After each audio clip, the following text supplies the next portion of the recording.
Hello बच्चों, चलिए प्रश्न को पढ़ते हैं। एक समान वैद्युत क्षेत्र में स्थित वैद्युत द्विध्रुव पर लगने वाले बल युग्म के आघूर्ण का सूत्र क्या होगा? इसका मान कब अधिकतम होता है? चलिए सबसे पहले हम लिख लेते हैं मूल अवधारणा। मूल अवधारणा जिस पर कि यह प्रश्न आधारित है। बच्चों, यह प्रश्न आधारित है एक समान विद्युत क्षेत्र में स्थित वैद्युत द्विध्रुव पर लगने वाले बल युग्म के आघूर्ण पर। तो चलिए मूल अवधारणा को लिख लेते हैं। एक समान वैद्युत क्षेत्र में रखे वैद्युत द्विध्रुव पर बल युग्म आघूर्ण। चलिए बच्चों, पहले समझ लेते हैं कि क्या होता है वैद्युत द्विध्रुव। वैद्युत द्विध्रुव अल्प दूरी पर स्थित दो समान परिमाण, अर्थात बच्चों एक आवेश यहां पर होगा, दूसरा आवेश यहां पर होगा और दोनों आवेशों के परिमाण समान हैं, परंतु विजातीय, अर्थात बच्चों एक धनावेश होगा और एक ऋण आवेश होगा। तो बच्चों ऐसे निकाय को ही कहा जाता है वैद्युत द्विध्रुव। तो बच्चों क्या है वैद्युत द्विध्रुव? वैद्युत द्विध्रुव दो आवेशों का जिनमें कि प्रत्येक के परिमाण समान हैं परंतु प्रकृति विपरीत है, जो एक दूसरे से बहुत अल्प दूरी पर रखे हुए हैं। तो बच्चों इस निकाय को कहा जाता है वैद्युत द्विध्रुव। इनके बीच की दूरी को हम 2L से दिखाते हैं, 2L से दिखाते हैं बच्चों। अब देखिए बच्चों, जब हम वैद्युत द्विध्रुव को एक समान विद्युत क्षेत्र में रखते हैं तो इस पर लगता है बल युग्म आघूर्ण। चलिए इस प्रश्न में हमें इसी बल युग्म आघूर्ण का सूत्र प्राप्त करना है। तो चलिए प्राप्त करते हैं।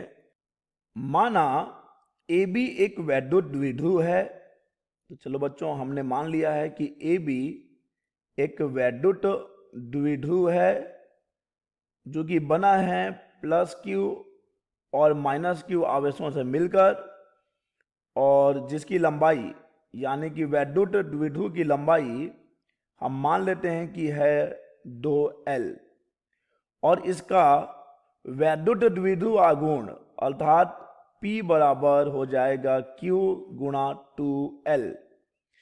अब बच्चों मान लेते हैं कि इस वैद्युत द्विध्रुव को एक समान विद्युत क्षेत्र जिसकी तीव्रता E है उसमें रखा गया है किसी कोण थीटा पर। तो चलिए मान लेते हैं कि हमारे पास है एक समान विद्युत क्षेत्र। ये हम बना रहे हैं एक समान विद्युत क्षेत्र जिसे कि हम समांतर रेखाओं से प्रदर्शित करते हैं, और इसकी तीव्रता हम ले रहे हैं E। अब इस एक समान विद्युत क्षेत्र में AB वैद्युत द्विध्रुव को किसी कोण थीटा पर रखा गया है। यह है हमारा वैद्युत द्विध्रुव जिसे रखा गया है थीटा कोण पर, विद्युत क्षेत्र से थीटा कोण पर, अर्थात हम बात कर रहे हैं इस कोण की जो कि है थीटा। और यहां पर AB की लंबाई जानते हैं बच्चों हम, AB की लंबाई है 2L। अब देखिए बच्चों ये मिलकर बना है +Q और -Q आवेशों से। तो यहां पर जो आवेश होगा, चलिए इसे हम दिखा रहे हैं, ये है आवेश +Q, यानी +Q यहां पर है और -Q यहां पर है। अब बच्चों हम जानते हैं कि जब भी कोई आवेश, कोई बिंदु आवेश किसी विद्युत क्षेत्र में रखा हो तो उस पर बल लगता है F बराबर QE। ठीक है बच्चों, और अगर ये धन आवेश है तो ये बल विद्युत क्षेत्र की दिशा में लगता है, और अगर वो ऋण आवेश है तो उस पर लगने वाला बल विद्युत क्षेत्र की विपरीत दिशा में होता है।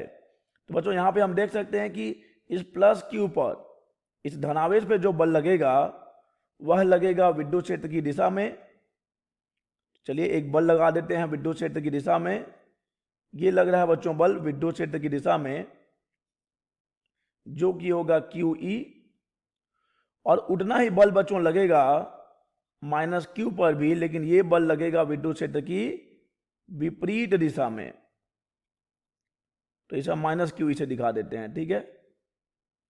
तो अब बच्चों हम देख सकते हैं कि हमारे इस वैद्युत द्विध्रुव पर दो बल कार्य कर रहे हैं। कौन कौन से बल? एक प्लस क्यू ई बल और एक माइनस क्यू ई बल। और बच्चों हम देख पाएंगे कि दोनों बल समांतर हैं, एक दूसरे से विपरीत हैं और उनकी क्रिया रेखा भी अलग अलग है। अतः बच्चों ये क्या कर रहे हैं? ये बल, दोनों बल मिलकर एक बल युग्म का निर्माण कर रहे हैं। किसका निर्माण कर रहे हैं बच्चों? ये बल युग्म का निर्माण कर रहे हैं। अब यह बल युग्म क्या करेगा बच्चों, या क्या करना चाहेगा? ये बल युग्म इस वैद्युत द्विध्रुव को घुमाकर इसे विद्युत क्षेत्र के समांतर लाने का प्रयास करेगा और इसे ही बच्चों हम कहेंगे प्रत्यानयन बल युग्म या फिर प्रत्यानयन बल युग्म आघूर्ण। अब बच्चों हम जानते हैं कि प्रत्यानयन बल युग्म का आघूर्ण क्या होता है। प्रत्यानयन बल युग्म का आघूर्ण, इसका सूत्र होता है बच्चों एक बल गुणा दोनों बलों के बीच की लंबवत दूरी, दोनों बलों के बीच की लंबवत दूरी, दोनों बलों के बीच की लंबवत दूरी। तो बच्चों दोनों में से कोई सा भी हम बल ले सकते हैं। हमने ले लिया क्यू ई और देखते हैं कि दोनों बलों के बीच की लंबवत दूरी क्या होगी। तो बच्चों हम देख पाएंगे कि ये होगी दोनों बलों के बीच की लंबवत दूरी। हमें दोनों बलों की क्रिया रेखा के बीच की लंबवत दूरी लेनी होती है। इसे हम दिखा दे रहे हैं P से। ये बिंदु अगर P है तो लंबवत दूरी हो जाएगी BP। अतः हमें QE में गुणा करना है बच्चों, किसका? QE में गुणा करना है BP का। चलिए हम दे रहे हैं समीकरण नंबर 1 और यही तो है बल युग्म का आघूर्ण, जिसे हम दिखाएंगे टाउ से। अब बच्चों हम देख पाएंगे कि हमें BP का मान चाहिए होगा और BP के मान के लिए हमारे पास एक समकोण त्रिभुज है। उस समकोण त्रिभुज का नाम है APB। चलिए बात करते हैं समकोण त्रिभुज APB में। समकोण त्रिभुज APB में हम लगा देंगे बच्चों साइन थीटा। तो साइन थीटा होता है लंब बटे कर्ण। तो देखिए बच्चों ये भी तो थीटा ही होगा, तो ये हो जाएगा BP लंब हो जाएगा और AB हो जाएगा कर्ण। तो ये हो जाएगा BP बटे AB। तो यहाँ से हमें BP बराबर मिल जाएगा AB साइन थीटा। और हम जानते हैं AB कुछ और नहीं बल्कि द्विध्रुव की लंबाई है जो कि है 2L। तो यहाँ से हमें BP बराबर मिल रहा है 2L साइन थीटा। चलिए इस मान को अब समीकरण 1 में रख देते हैं। तो हमें मिल जाएगा टाउ बराबर QE गुणा 2L sine theta, 2L sine theta. तो बच्चों यहां से टाउ बराबर मिलेगा 2L गुणा Q, या फिर इसे हम ऐसे लिखें Q गुणा 2L और E साइन थीटा। जैसा कि बच्चों हम जानते हैं कि P बराबर होता है Q गुणा 2L द्विध्रुव आघूर्ण। तो यहां से टाउ बराबर आ गया PE साइन थीटा। टाउ बराबर PE साइन थीटा। यह है बच्चों एक समान विद्युत क्षेत्र में रखे वैद्युत द्विध्रुव पर लगने वाला बल युग्म का आघूर्ण।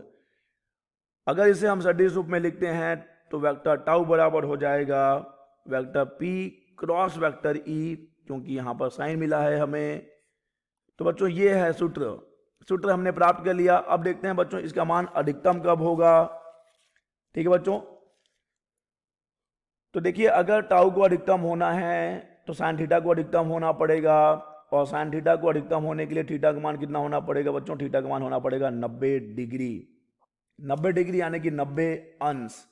तो यदि थीटा बराबर 90 डिग्री है, यदि थीटा बराबर 90 अंश है बच्चों, यदि थीटा बराबर कितना है? यदि थीटा बराबर है 90 अंश, तो हम जानते हैं कि साइन 90 हो जाएगा 1, यानी टाउ का मान आ जाएगा PE जो कि होगा अधिकतम, जो कि होगा अधिकतम। तो यह बच्चों इस भाग का जवाब कि अधिकतम कब होगा। अधिकतम कब होगा बच्चों? जब द्विध्रुव वैद्युत द्विध्रुव विद्युत क्षेत्र के लंबवत रखा होगा। आशा करते हैं बच्चों आपको यह प्रश्न समझ आया होगा। धन्यवाद।